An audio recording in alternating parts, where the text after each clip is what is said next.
नाशिकमधील बहुचर्चित एकनाथ खरात उर्फ कॅप्टन या भुंदुगिरी करणाऱ्या मांत्रिकाला क्राईम ब्रांच युनिटनं अटक केलेली आहे।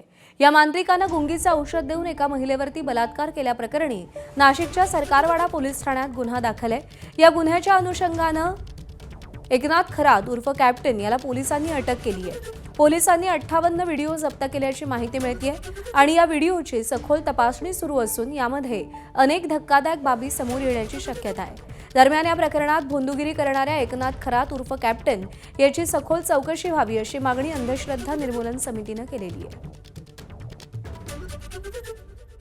कॅप्टन खरात हा एक भोंदूबाबा आहे आणि तो ज्योतिषीच्या नावाखाली अनेक महिलांचं त्याने शोषण केलेलं आहे।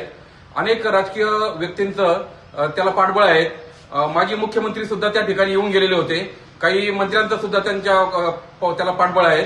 काही अनेक जे राजकीय पदाधिकारी आहेत त्यांचं त्याच्या ट्रस्टवरती नाव आहे। त्यामुळे या प्रकरणामध्ये राजकीय दबाव येण्याची शक्यता आहे। त्यामुळे महाराष्ट्र अंधश्रद्धा निर्मूलन समिती पोलिसांना भेटून याबाबत सविस्तर निवेदन देणार आहे व याची सखोल चौकशी व्हावी अशी मागणी महाराष्ट्र अंधश्रद्धा निर्मूलन समिती करत आहे। एबीपी माझा, उघडा डोळे बघा नीट।